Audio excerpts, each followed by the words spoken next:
is going on, Knicks Anonymous family? Okay, quick disclaimer. The second half of the video was not recording live. Not the audio, but the visual was not recording. We were having some technical difficulties. So, those of you on YouTube, you may hear us talking, or those of you not watching us on YouTube may hear us talking, uh, about certain stuff. Like we might say, look this, look that, and you won't be able to see it because it wasn't recording. But the audio is perfectly fine. So anywhere you hear us, we just want to give you a quick disclaimer. We are terribly sorry. We will be better next week. We love you guys. Shout out to Knicks Anonymous family. Peace out. I'm LJ, What's cracking, y'all? It's Stevie Nicks. and we're Knicks fans. And welcome to Knicks Anonymous. Myself, and I think we see Willis coming out. Pass break to Walt Frazier. Frazier then slows it down. Is picked up by Jerry West at the top of the post. Reed. The New York Knicks. Here's David Stern For with the their first announcement. pick, select Patrick Ewing. Bernard looking for 50, and he's got it. Back-to-back 50-point games for Bernard King. Anthony for three. Bang! That one goes down, and the game is tied. Houston ducks under. Got it! With 8 tenths left. Lynn puts it up. Bang! Jeremy Lin from downtown. Johnson cuts left, now fires a three. It is good, and he's fouled. It counts, and he is fouled. Barrett drives down. This time finishes with authority. Yeah, what is going on, New York? Welcome back to another episode of Knicks Anonymous, baby. Episode number 80. episode number 80. And the title of this episode, you may ask, I'm going to spoil it right away. Lucky number 7. You want to know why? Because Knicks are currently on a 7-game winning streak, baby. Yo, clap it up, Stevie. Clap it up. That's what I'm talking about. Give him a Hell small yeah. clap. Knicks have been playing some good-ass ball, and we in a great-ass mood. But as always, shout out to the Knicks Anonymous family, because we are the people's voice. And what, Stevie? We ain't nothing without the people, my guy. The beautiful, beautiful people. Now, tell these And the ugly beautiful- ones, like I always say. Everybody's beautiful in my eyes. Tell the beautiful people where they can find us. Sure thing. Find us on Instagram at Knicks Anonymous. Follow us on Twitter at Knicks Anonymous. You could also follow us on TikTok, also at Knicks Anonymous. You could find us on platforms such as Apple Podcasts, iHeartRadio, Amazon Music, Google Podcasts, Pandora, Spotify, and Breaker, or you can simply Google Knicks Anonymous and you will find us. If you like the content, do not be shy to subscribe and leave the comments. We love talking Knicks with you guys. Shout out to everybody on the Twitter. Shout out to everybody on Instagram. Shout out to VSN Network. Shout out to the fan base that is always conversating with us. Conversing. Conversing. It's okay. with, That's what I'm here for. I Here to almost help. had it. I almost had it. Conversing with us because we love talking Knicks. And for Man, we love today's talking Knicks with y'all, man, because y'all, a lot of our followers are getting more interactive, and I'm loving it, man. I Yeah. want more of y'all to get interactive, but for the ones who do interact with us, big shout out to y'all, and shout out to the VSN network as well, bro. We recorded a nice episode of Past, Present, and Future today. Yeah, man. And today is a special episode because I don't know if y'all noticed, but Stevie got a nice little accessory to the hat there. It's a nice piece you got there, Stevie. What is that? I won't show them mine, because they can see it. I don't know if y'all can see it clearly, but the pins. Oh wow, I got a perfect view right The there. Knicks Anonymous pins are in, baby. You have Zip it asked, for y'all. you have waited, and we have delivered. Knicks Anonymous pins are now in stock. So all that is left as of right now is just the website to go up, so you guys can go and purchase this. Did y'all see it? Just want to make sure they got a good view. or I at will least- post. So what we'll do is we'll post a better picture of that, a more clear picture, and post that on every social media. So make sure y'all go rewind. Yeah, y'all- because the picture I posted before, it wasn't in hand. That was somebody sending me a picture saying, "Hey Stevie, this is what the pin's gonna look like," and I was like, "Oh shit, it looks pretty cool." Now we actually have it in hand now, right here, You know, I got it on my hat. It looks pretty dope on my hat. That's a pretty good It's size, man. It's Not gonna for look nothing. dope on your hat as well. I agree. I need one right here somewhere. That's a fact. But But we may yeah, do so- more pins, you know, because the way this big shout out to my boy Man, by the way. Y'all can follow him at Valhalla the Movement. They do pins, you know, show them love. They'll take care of your pin needs and wants. Yeah, and this is the first step into something big for Knicks Anonymous, man. Our first ever merch. I'm Yeah, excited. man. We might do more pins. We may do t-shirts soon. Let me not say may. As far as the pins, we may. But with the merch, we're definitely gonna do t-shirts when the time comes. So yeah, first we'll see how the pins go, man. If 'cause I already got a lot of people that want them, so you know we'll see how it does, and maybe we'll make exclusives. We make holiday specials. You know, if shit gets rolling. You know, we can start doing some special stuff for you guys for sure. But as always, thank you for everybody for your support. We do have pins, so just follow us on all the social medias that Stevie had just listed. If you want, rewind it. If anything, they will be down in the description below. Links will be there. So yeah, man. So let's just get straight into this episode. Oh, by the way, LJ, pin right here's for you. Yeah, that's what I like to hear, man. Yo, listen, I've been in a very good mood for the past 7 games, and you already know why, Stevie. I mean, it's been incredible basketball, man. 9-man rotation, the one that everybody hated. I remember. Don't forget, I remember. The I one that remember as everybody, well. yeah, the one that everybody hated is now working. So I didn't hate it. I had questions. But I didn't hate it. I admit I had questions, but I didn't hate it. at the end of the day, there was no certainty of what actually was gonna happen. So I'm not gonna just like rub it in and say I was right because I knew I was right. I'm not that guy. I'm just saying I'm holding accountability here. There was a lot of people talking down on it. You know, I'm not saying you got to apologize, but you know, just right your wrongs. You know, and just accept the fact that we're here because, believe it or not, there are still angry Knicks fans out there somewhere in the multiverse. There are still angry Knicks fans. So. But let's get straight into it, man. So first thing, as always, we get into the news segment. I feel like this is now a permanent segment, aka Twitter talk. So Yeah, we might as well, dude. We might as well make this permanent, bro, because now that we're on Twitter, the Devil's Playground, or as my father calls it, the gas station bathroom wall. Now that now that we're there, the writing on the wall. yeah, exactly. Now that we're there, I'm not as interactive as I should be, but I am interactive. Yo, speaking of interactive, actually, I wanted to actually bring up a new thing that we're gonna do. So when we record our episodes, we record on Zoom. So moving into the future, I'm gonna say a week to the latest, we're actually looking into a new program which actually allows us to live stream the episodes. So what I'll do is I'll send a link through a specialized link for that specific episode, and what you guys do is you could click the link on any social media. You could click the link and you can actually join live and actually call in, and we could actually answer your guys' question live and read the chat live. So it's going to be a very immersive Knicks Anonymous moving forward. So I just wanted to throw it out there because you throw out the word interactive. But starting with the Knicks Twitter talk, right?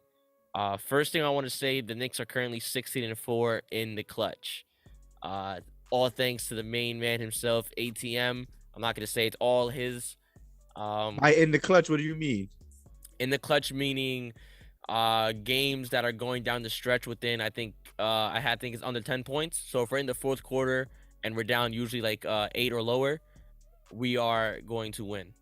Wow, statistically speaking. That's impressive. It's an impressive Yes. stat. 16-4. 16-4, yes. Oh shit! Wow. Shout out to the Knicks. Well, not 16-4. I'm sorry. 6-4. I'm sorry. That's still good. Shout out to the Knicks. Yeah, typo.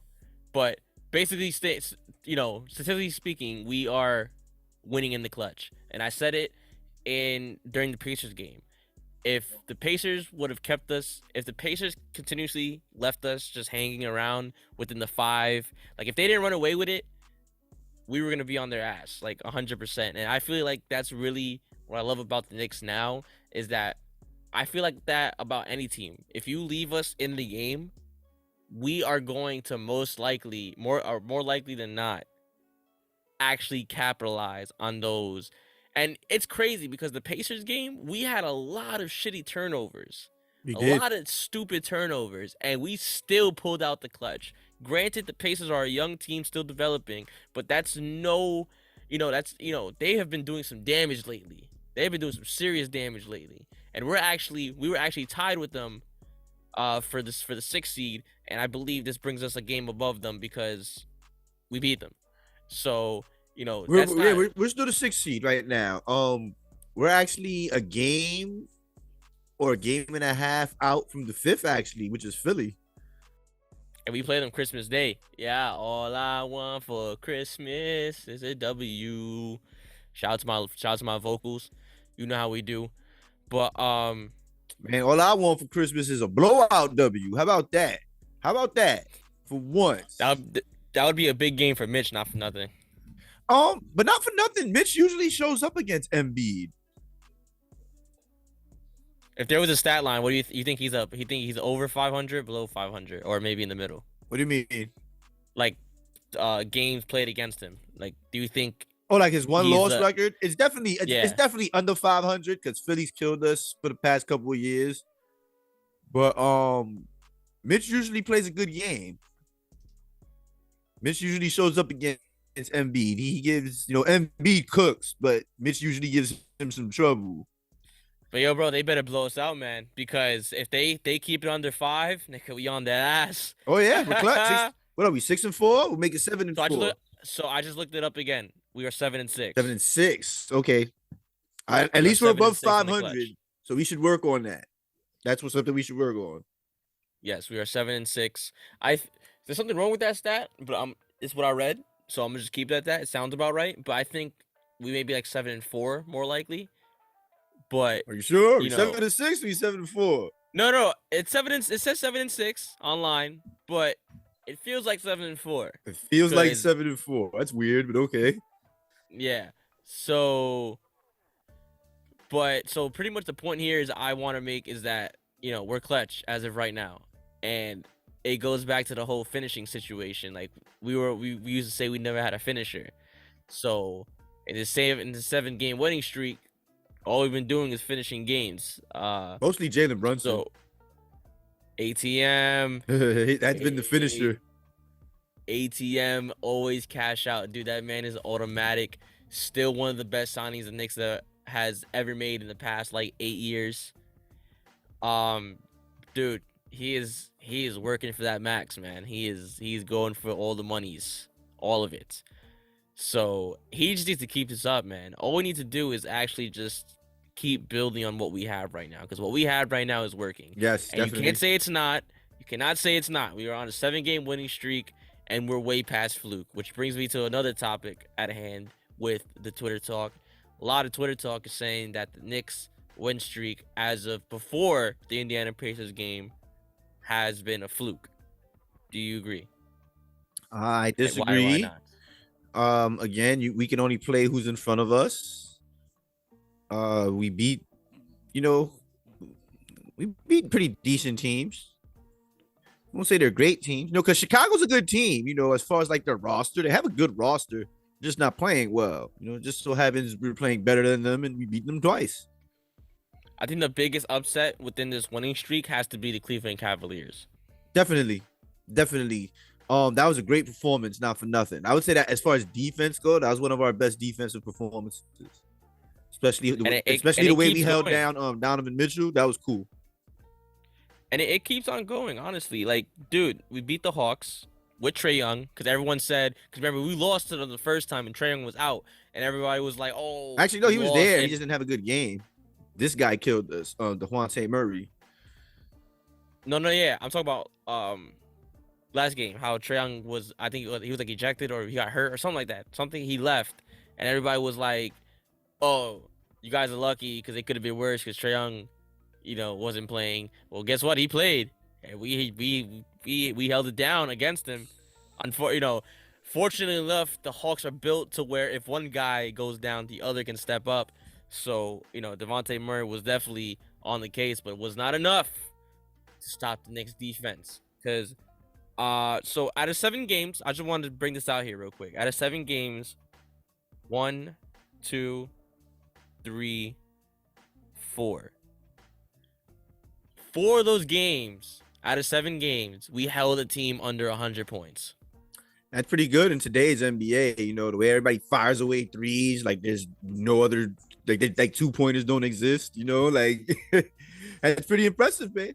That's pretty impressive. That's some old school ass basketball. I'm, you know, I don't know how many times I can say. Oh the my word. God, I'm we got impressed. the Bulls again. We get the Bulls again, bro. What's going on? Why are we playing 3 times? Damn. As long as we beat them, I don't care. So look, honestly, our schedule is looking pretty nice, but we're not gonna get into that right now. But to add on to the fluke thing, I don't think it's a fluke. I think today solidifies that. We beat the Indiana Pacers, who have been on a killing streak lately. They have definitely been steamrolling teams. I don't think forgot who I don't think it's a fluke either. Yeah, I don't think it's a fluke, man. This Pacers team actually brought it back and actually challenged our system 100%. They took us to the wire, which could be with a team like the Pacers taking us to the wire could be something to look at, because they are no Milwaukee Bucks. They are no Brooklyn Nets. They're not a bad team though. They So- got some good young pieces. No, they are not a bad team, but at the same time, it is something to look at. And I think the most important thing to look at is the shooting aspect of it. I feel like if you look at the Pacers game, the number one thing that I can highlight from that game is the fact that the shooting was the shooting wasn't even there. They were zoning us, and we had no answer for the zone, and we were actually that caused us to make a lot of stupid turnovers and a lot of confusion. So I feel like the Knicks are one piece away from actually becoming a dominant force. We were actually 8 of 26 from 3 today. That is terrible. terrible. What is that in percentage? Terrible. 30%. That is not good at all. One thing I wanted to talk about actually too was RJ Barrett. Oh. So Twitter Talk has actually kind of digressed with the slander with RJ because he is showing some improvements, but there are still arguments there. But me personally, I just wanted to give my take on it. You can also give your take on it as well. I don't think I could really blame RJ anymore, because I've been looking at the way the offense has been running, and I've really been locked in and trying to really see where RJ is on the floor whenever. So what it seems like is that they're using RJ as the 3-point anchor, meaning he's the guy in the corner, and Randle is the guy always on top of the key. The ball goes to him. Everybody goes around him. Every play is pretty much ran through Randle still. Not that there's anything wrong with it, but I feel like it does affect the efficiency of RJ Barrett. A lot of the times when RJ Barrett scores, it's purely on his own, meaning like it's from defense, a long rebound, or sometimes he just has to go one-on-one against somebody, and he's not really set up like Randle is. I feel like if the offense was able to set up RJ in better situations, like maybe coming off a screen, because RJ's not a guy that can create his own shot. He's very slow, and he doesn't have a lot of dribble moves. So he does like to cut to the basket. So I would like to see a lot of off-ball screens set for him, so when he rolls off the basket, maybe he could get some separation to actually do what he has to do to make the layup. Because a lot of times he goes to the basket and he's, double teamed, and he gets a lot of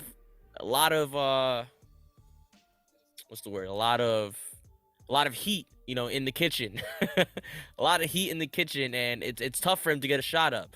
So I got nothing against Randle. He's been balling like Kobe lately. But again, less is more for Randle. I still agree with that. What? That less is more with Randle. Yeah, less is more for Randle, and I think everybody could actually. I think the entire tri-state area could agree with that. Because it showed in today's game too. Like the Pacers, he did a lot of stupid stuff. He overthought a lot of things. Had a few defensive lapses as well. He had a decent game today. He didn't have a bad game, but the lapses were there. And speaking of defensive lapses, someone actually pointed that out too. That could also be the reason why RJ is actually, he could be quote unquote gassed.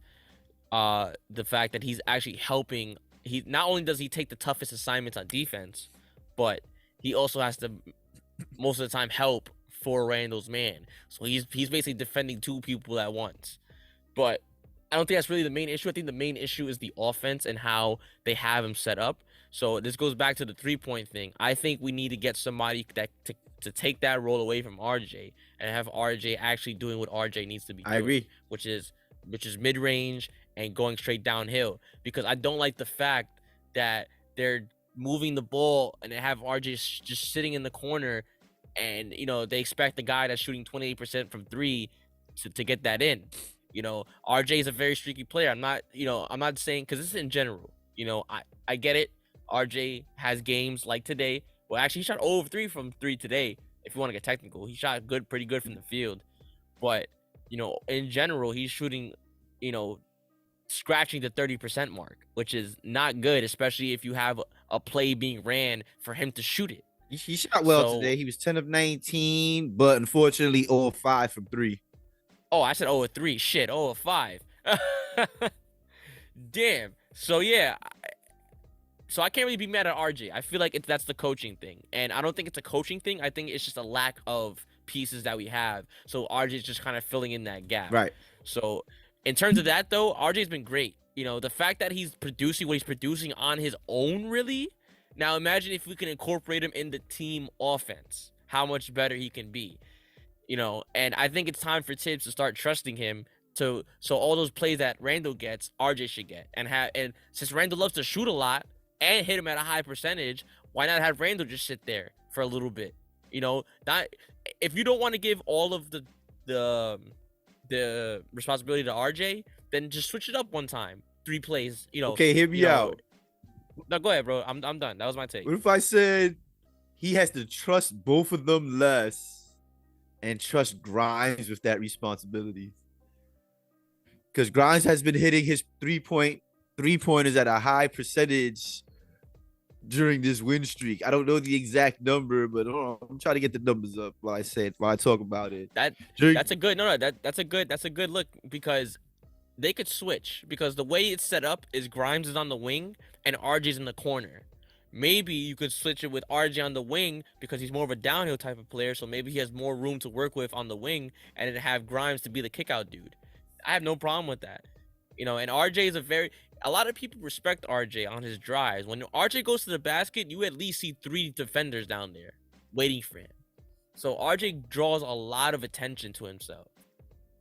Even when he's having a bad scoring night, it's just teams know what he can do. He's devastating on the left side of the court. Everybody knows that. He's the southpaw, the southpaw slasher. Oh man, I'm sorry, man. I'm having a hard time getting these numbers up right now. Nah, he's the southpaw slasher, man, and I can't really be mad at him no more, because I can see it, and I think a lot of people can see it too, is the way he's being used. Randall, again, is just getting too much responsibility. Now, you can't really be too bad with the results, but it's bad when let's say he's having a bad game, right? Let's say Randall's having a bad game. The offense would not change. You know what I mean? RJ will not change that spot. And that's what I mean. You don't have to necessarily take all the responsibility away from Randall.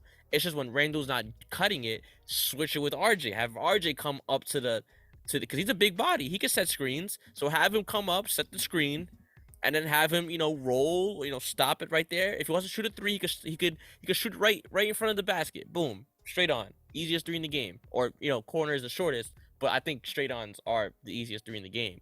So I think the offense just got to make it easier for him to score. I think it's too hard for him to score right now, which is why he's so inconsistent and inefficient. He's working too hard to get those baskets. Copy. Understood.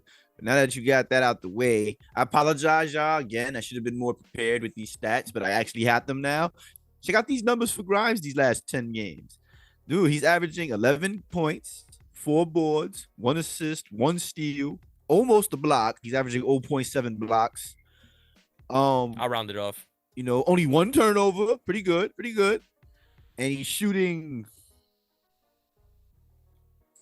53% and 44 from 3. You telling me he can't handle that role? I'm just saying. He already got the starting lineup, so why not? Why not put him in that spot? Bro, he's hit hold on. He's hit 3, 4, 5, 10, 11, 12, 16, 21, 22. He had 22 threes these last 10 games. So basically 2 threes a game. So, yeah. I mean, I don't know, bro. Maybe we should be giving Grimes some more 3-point shots on a consistent basis.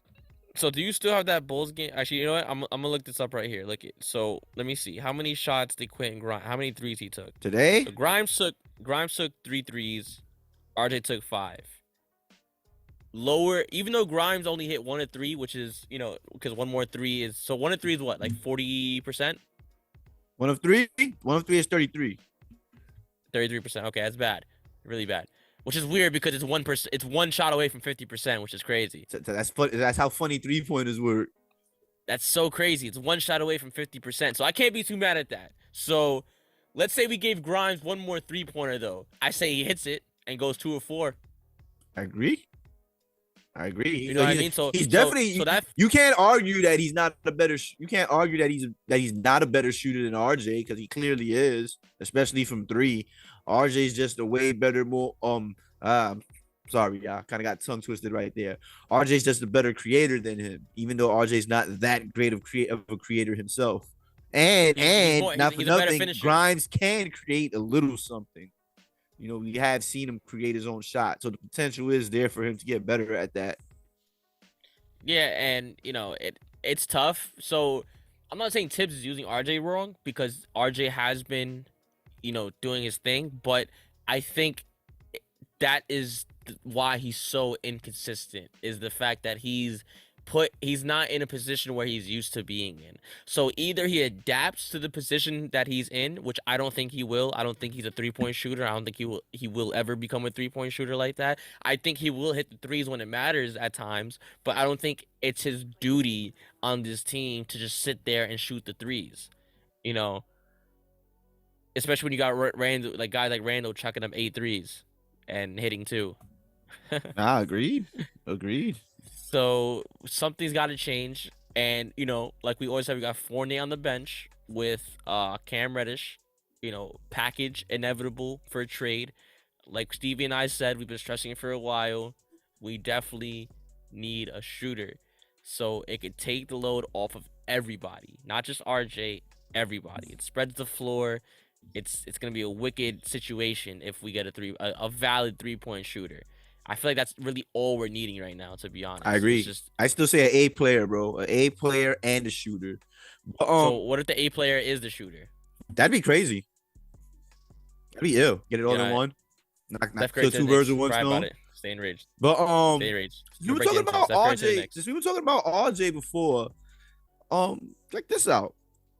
Check out his stats for the last 15 games, including this 7-game win streak. He's averaging 20, 6 boards, almost 3 assists, 2.8. Let me see. Shooting 43% overall. We could up that. And for RJ, a not too bad 35% from 3. You know what I mean? Compared to where he was at before, 28. A 7% rise isn't bad, you know what I mean? And remember at one point free throws were a big problem for him and for the Knicks. RJ the last 15 games shooting, hold on 1 second, I'm sorry, I just lost it. 79%, almost 80%. Pretty impressive, if I may say so myself. That's pretty good. And as far as the Knicks go, a big part of their turnaround is their free throws. I mentioned that in PPF. A big part of their turnaround is free throws. At one point, the Knicks were ranked 22nd. You know what I mean? We even discussed it in one of the episodes that even in wins and losses, they were still only 71%, I think the percentage was. You know what I mean? You would think their percentage would be better in wins. But at that time, it was equal in both wins and losses, and we both said that was a concerning sign. A concerning sign. I keep getting tongue twisted today. I'm sorry. It's exciting, man. Don't worry. It's all the excitement in the air. Yeah, man. exactly. But you remember that, right? I don't remember what episode it was, but it was a few episodes ago. Yeah. If I recall, we were ranked 22nd at that time. As I said, we are now eighth. for the- We are now that's for eighth in the the- NBA in free throw percentage. Now that's a big jump, bro, if I may say so myself. That's I take it personally numbers. Yes, sir. Number 8. You know what I mean? So to me, So lucky number 7. So we're on lucky number 7, and we're 8th in free throws. wow, it's a sign. That's a sign. But bro, the way I see it, if you ask me, a big part of this turnaround, perimeter defense and free throw percentage. Both were problems. Both were big problems when everybody wanted to tear the house down about 3 weeks So ago. So when you really look at it, honestly, and the 7th game winning streak obviously shows it, the Knicks have been improving Absolutely, everybody. in their own way. Everybody has been improving. Now, I just want to go back to the RJ situation because you did just bring that. You just brought up some good numbers there. Those are numbers for those are so what I'm not saying that the offense is bad for him overall. I'm just saying that it could be easier for him. He could easily score 30. You know what I mean? If he was looked at more. But obviously he's not going to be looked at more because of Randall and what Randall is doing. So I feel like if they just need to work on splitting it more evenly. Cuz I feel like Julius Randle is that black hole. So, you know, I definitely see what Knicks fans see, you know, because if RJ can do this on a hardworking night, imagine if he gets the Julius Randle treatment. Imagine if he gets all the screens. Imagine if he comes around off-ball screens. Imagine he's put in a situation to actually be himself. Well, for the most part, I wouldn't consider Julius Randle a black hole. And I mean, consider this: in a few of the wins, and actually in most of the wins for this 7-game streak, Randle, Barrett, and Brunson all each almost scored 20 points. So I think That was the second the game. load The is. second game was I think lit. the load offensively is being distributed evenly, or at least recently it has been. I'll check that out though, since I mentioned it. How about that? I'll do that. The first game, that's when we went overtime with the Bulls. That was wicked. Brunson was 30, Randall 31 points, Barrett 22 points. Big 3 right there, coming through real nice. Cause the Bulls were actually on there. They were making a mighty comeback, bro. And you know this goes to show what happens when the big boys come to play, man. I'll even take it, dude. I'll take it back to the start of the win streak in the Cavs. Brunson had 23, Randall had 18, Barrett had 15. Pretty close. 5 points away from 20, 2 points away from 20. Let's see the next one. Oh, I'm sorry. The Hawks. Barrett 15 again. Randall 34. Brunson didn't have a good game that game. 8. Okay, so the Hawks was a bad example. My bad. Let's try. Where are we?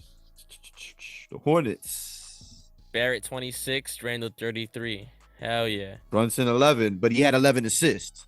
So that means That's dope. he killed as the point guard. That's super dope. We got the Sacramento Kings. Barrett 27, Brunson 18, Randall 27. Okay. That's wicked. So I guess my point was fucking- wrong. No, that's fucking deadly though. Nah, but That's you know what I crazy. mean? My point is, like, as you can see, I was off about them all getting 20-20-20, but as you can see, the offense is kind of even. You know what I mean? Yeah, You know I what I mean? definitely It's see it, not see it. off base. You know what I mean? And the last time we actually played Chicago, Barrett was the leading scorer with 27. Exactly, bro. Like at our off, you know, I still think we need that A player, but we're in a good situation where that any one of those guys could go off and be the leading scorer in any given night. So that's not a bad So you thing. know what?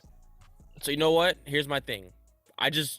So with all this being said, it seems like RJ, you know, I kind of just proved myself wrong. RJ does fit in this offense. I just want him to stop shooting so many threes. I need him to cut it down on threes. Yeah, I want you know what I want? I want him to drive more, you know, despite the fact we all say he doesn't have moves. I still want him to drive more, take mid-range He shots. needs a Euro, man. He needs something, Yeah. man. I want him to drive more or take more mid-range jumpers and dish more to Grimes and give those threes to Grimes. But that's just me. So RJ had 5 3. So I want to go back to the Pacers thing because I put it to you like Grimes this. won- Since you said 5 just now, hypothetically speaking, just as an example, let's say going forward, he averages 5 attempts a game. You know what I mean? I would say every other game, give 2 of those attempts to Grimes. I agree. I have more confidence in Grimes making that than RJ. Because, you know, RJ will have his games where he will get hot. He'll have those games every now and again. So I wouldn't mind him firing threes as far as that goes. But I wouldn't want it every game. You know what I mean? I want you dominating from the mid-range the same way I want Randall dominating in the down low more. There has been times where RJ becomes the flasher, meaning he because they've been zoning us lately because due to our lack of 3-point shooting. But so basically what RJ is doing is he's coming from baseline, going up to the free throw line, and just quick flash, and he gets the ball at the free throw line, turn around. Sometimes RJ gets it wide open at the free throw line and he doesn't shoot it. He'll drive to the basket and try to get a layup. Like that's what I'm saying. I want him to shoot that's that. The perfect. That's what I want him to time shoot for him that. to just, or even a little runner. Something. He waits too late. He waits. He has to get to the basket to score, which is bad. So he's another one that can't think too much, is what you're saying. No, it's not that he can't think. It's just that he needs to trust his game. I think he has. That's what I'm saying. He's another one that he can't think too much. He has to react, just like Randall. Yeah, he just has to turn around. Boom. He has to automatically think, I gotta shoot this mid range. This is my game right here. This is my paint. This is not even paint. Free throw line extended. Just catch, turn around, shoot.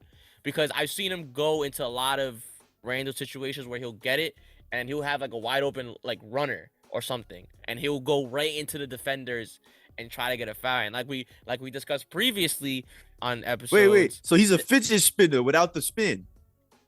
Yeah. Runs right into you.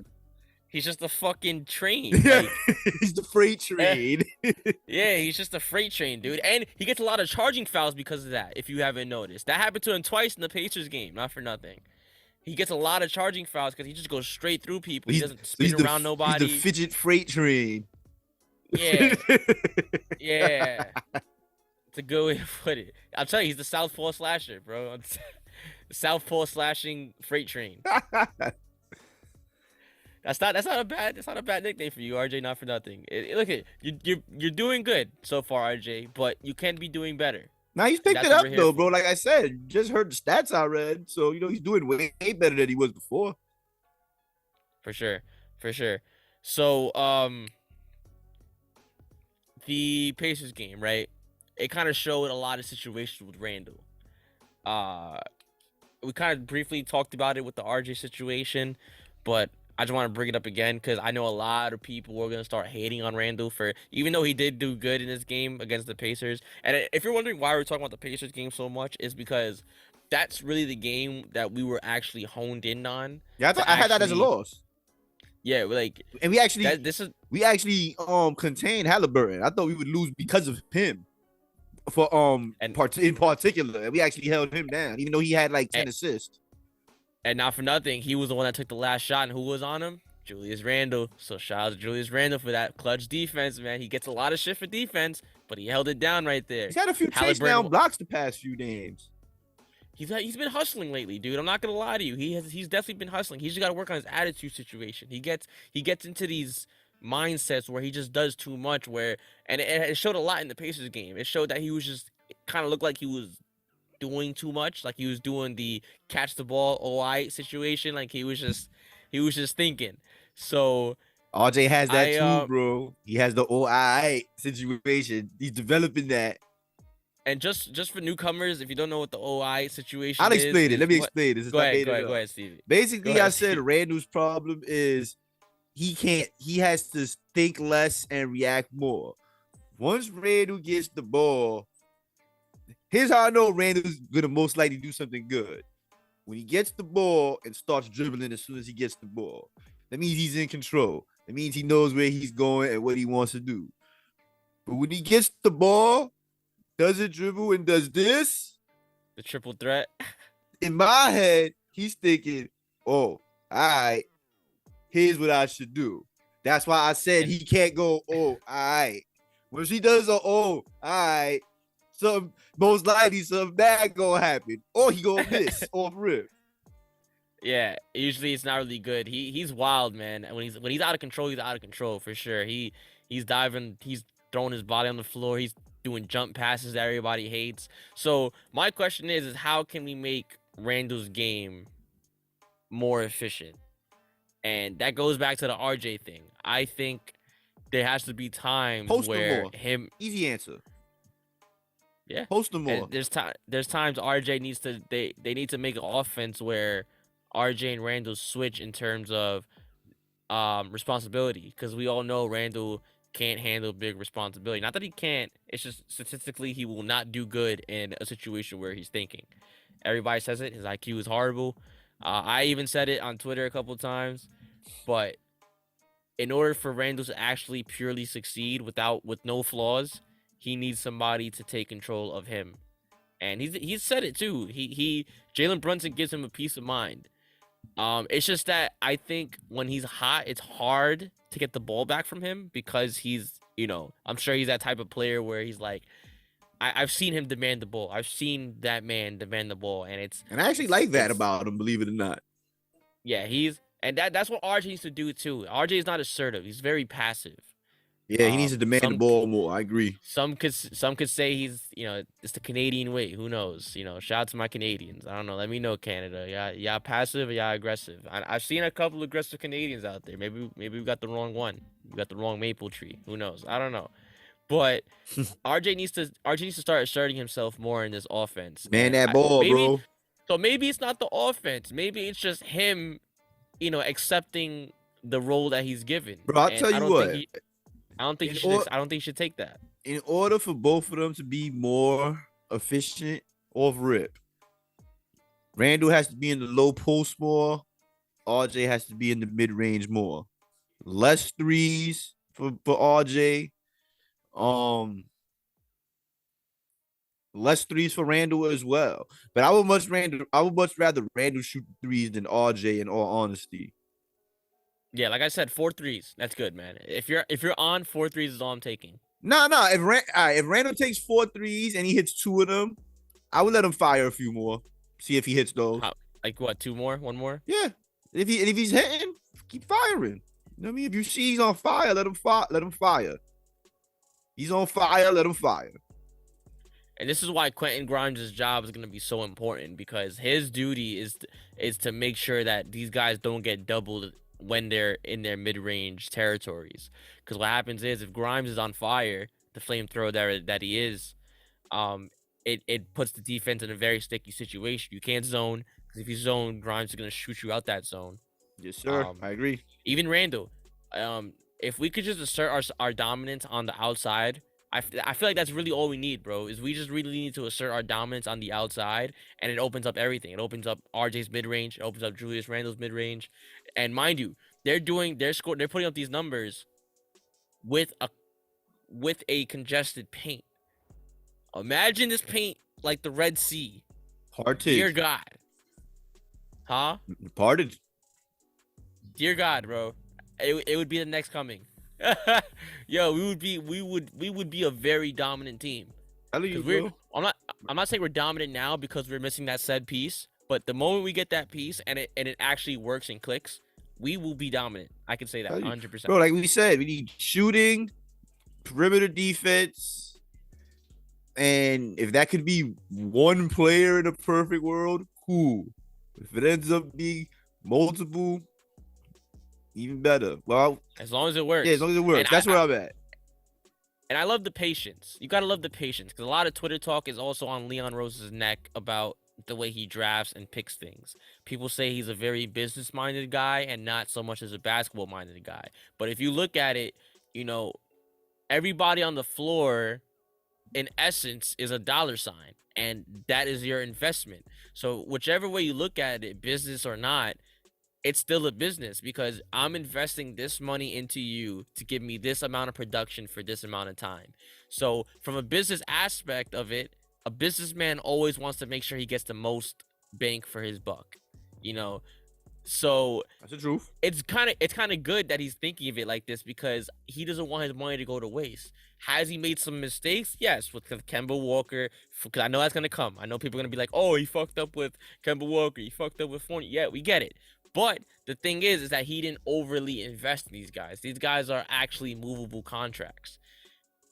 So he doesn't want to overcommit to something because a lot of people say he's too passive, and I even said it too. Scared money don't make no money, but it's not that he's scared. It's just that he wants to make sure him and everybody else is on board with putting all of their money on the line for one guy, especially with the amount of assets that we have.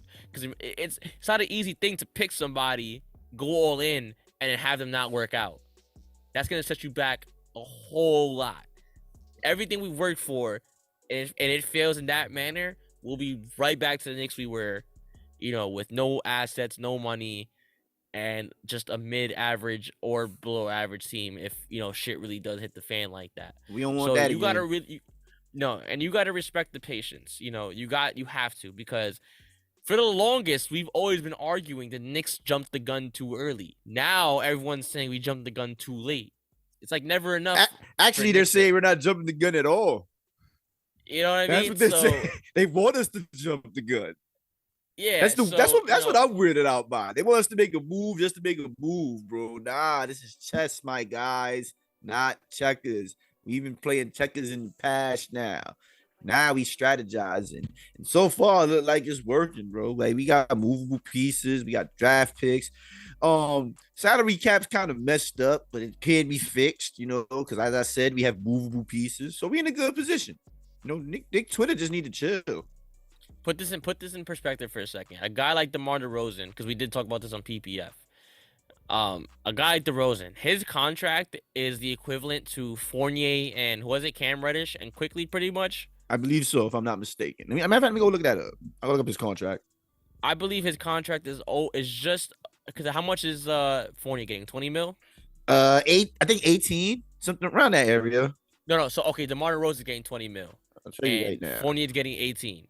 So those three guys can be moved for somebody like a DeMar DeRozan caliber player. There are guys out there with contracts like that we can match. He's making for those guys. DeMar DeRozan's making 27 this year and 28 next year.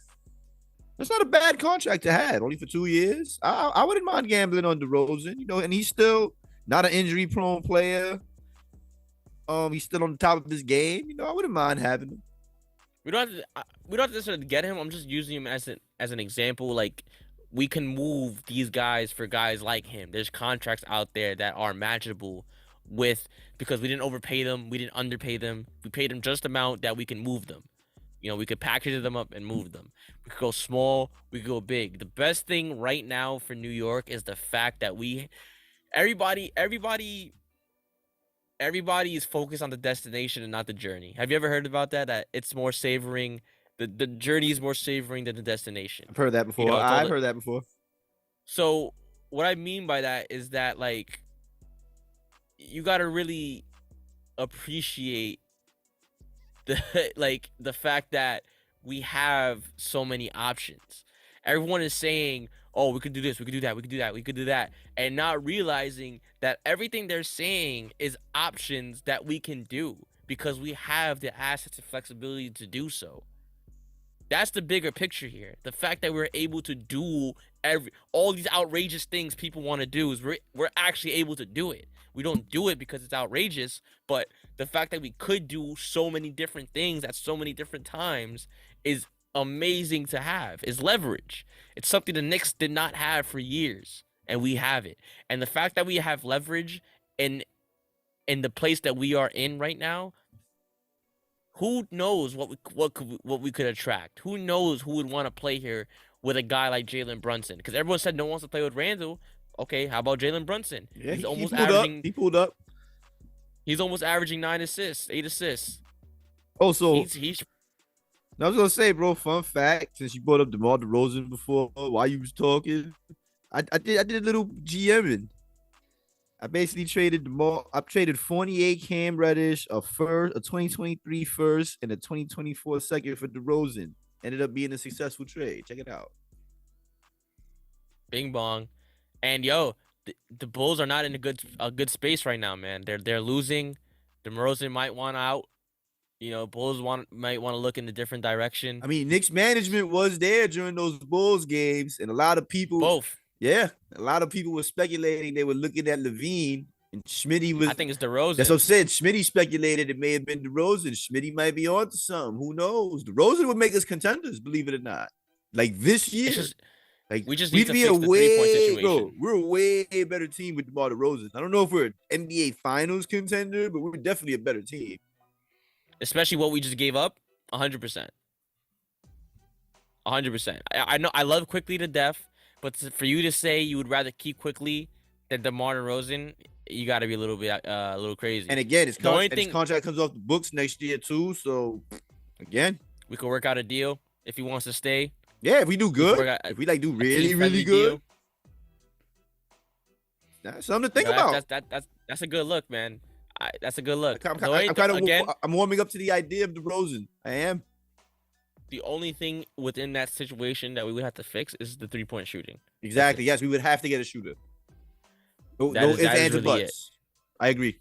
We need it because at the end of the day, a lot of people say that the Knicks, you know, even your brother said it. Shout out to your brother. He says if we can out defend teams and outscore them, you know, that's not going to be the case most of the time, especially if you move up. Let's say you move up more in the playoff ladders. You're going to play against teams that can score the same amount of buckets that you can, pretty much, regardless of the defense. Because, you know, we live in a world where 3 points are king. So we're going to need somebody. Like, it doesn't have to be the main piece, but we just need somebody on the court that is respected as such. Agreed. You know, so yeah, honestly, that's pretty much the show. Honestly, we were gonna talk about the games, but it kind of turned to a good direction. It kind of turned into like a future kind of show. I mean, I can break it down real quick. We went 3-0. The Bulls gave us a good game that first game. We went to overtime. The second game, we knocked them out the box. And the Pacers, you know, we beat them, but they gave it a fight. It's always a fight between the Knicks and the Pacers. So, you know, there you have it. So yeah, this show pretty much became an overview of what we've seen so far and what we need moving forward. Check out PPF too. We broke it down further there as well. That's why we kind of kept it short and sweet here, because we kind of spent a good how long was PPF? Like a good 45 minutes? Maybe an hour? A good 45. It was a good long minute. Yeah, you know what I mean. So there was some breaking down. Check that out, y'all. Shout out to PPF, by the way. VSN Network, Schmitty, Trippy, Ariel, all those guys, Bones. Shout out to you guys. Everything will be down in the description below if you're on YouTube. I don't know how links work on anything else, but I know on YouTube links do work. So if you're not on YouTube, I would suggest you go to YouTube right now and click these links down in the description. Because I mean, we are, you know, our faces are being shown here. We do have face cams, so I would recommend YouTube 100%. But you know, you do what you got to do. You do whatever needs to be done, whatever satisfies your needs. Because at the end of the day, you're listening to it, so you do what you got to do, man. But this concludes episode 80. What a banger of an episode, Stevie. I feel like today was a very good episode. I feel butterflies in my stomach, man. You know what's cool about the next episode? What's up? It's gonna be on Christmas. Oh, it's a Christmas episode? Yes, sir. On Christmas. Ooh, I gotta find the Christmas hat. I gotta find a Knicks hat. Christmas. Real quick. This week we got the Warriors. I got that as a W because Steph Curry's not playing. He's out. Okay, wait. Yeah, you're right. Nah, I'll run through it quick. We can do this real quick. Just we closing out. Warriors, I got that as a W. Steph Curry's not playing. He's out for a little while. I think he has a shoulder injury. Oh, look at that. Andrew Wiggins is out with a groin injury. I got that as a W. Eight straight wins. Let me see. What's next after that? The Raptors. Raptors. That's winnable. They lost 5 in a row. So I guess I'll put that as a W as well. You know, we just got And to then we after just that- have to hold down Pascal Siakam though, so I'm not gonna sleep on them in that regard because Siakam's still a problem. But and Scotty Barnes. I got him too as well, and Van Vliet. Those guys are still good players, but I'm gonna mark that as a W. We playing better ball than them right now. So that's 9 in a row right there. Yeah, you're right. And then the Bulls, that's 10 in a row, I think. I think 10. And then it may come to an end on Christmas Day, a Christmas miracle. So all we Whoa! want for Christmas is a possible 11th straight win. Is that what we talking about? Is that what we Yeah. going for? So Nick That's what we're going- Anonymous is predicted an 11 game win streak. Is that where we going with this? That is where we're going with this. That would be crazy. You know what? We're gonna do it. We're gonna hot take. Knicks are winning 11 games in a row. Yo, if we win 11 games in a row, we will be 28-13. I'm here for it. We will be 28-13. Yeah. I don't know the standings right now. Who right now has a record like that? 28-13. Let me check. NBA. Look it up. Look it up right now. NBA ranking East. Because the Bucks are 21-8. The Celtics are 22-9, and in the West, the Grizzlies are 19-10. The Pelicans are 18-11. Bro, it could be done. I think it could be done. We could literally jump ship to 4th seed if Nets and the Sixers lose. Yeah. Especially if the Sixers lose to us on Christmas Day. Yeah. I'm going for it, bro. 11 straight wins. I'm sure we're gonna get a lot of hate. You know, a lot of people gonna say that they ain't no way in hell. But listen, people were saying ain't no way in hell we was gonna win 3 games in a row. We're on 7. I think this could be done. I think 11 straight could be done. If 11 straight is done, Stevie, consistency is there. Bro, We have found the if consistency. we beat Golden State, we're doing 11 straight. I'm saying it now because Golden State is going to be the trap game, in my opinion, despite the fact that Curry's out. But at the same time, Wiggins is out, so that puts a hole in their perimeter defense. And we might take advantage of that. You know what I mean? I think our trap Especially game. especially considering the fact that Jalen Brunson is hot right now. And Jordan Poole's not known for his defense. So let's say this. Even if they were to lose one game out of this thing, that means we would be 1, 2, 3, 4, so 8, 9, 10, 11. We would be 10-1. That's fine. Talking about the last 10, winning 10 of the last 11. Yes. That's fine. But I'm would going be for the wicked. 11 straight, bro. I'm taking that bet. 10-1. That's okay. But yo, bro, I want the 11-0. All I want for Christmas is 11-0. That's it. I want my present, Santa. I want it now. And I'm not going to sleep on the Bulls either. They may want revenge. That's going to be sleeping. revenge game for them. Like this. Nah, don't. Charmin Ultra Soft. Nah. See? Remember you said that, bro. And you're on record saying that too. I am on record. Okay. We need to whip the bars. We need to whip DeRozan's ass one more time so he could be like, you know what? I might want to come to this team. Hey, it's a good point. But yo, listen, episode 80 in the books, man. Don't want to keep you guys any much longer. It's kind of a lengthy episode. I didn't even think it was gonna be this long of an episode. But I hope you guys learned something in this overview. Hope we put perspectives. Yo, pins. Look out on the social media, on all social medias, Instagram, Twitter. Sorry, it's not that clear, y'all. It's my lighting. I apologize. No problemo. I got the back too, though, bro. Like just so y'all can see the quality, bro. It's not rubber clips. These are the butterfly Ooh, joints. That shit is These real. are high quality pins, man.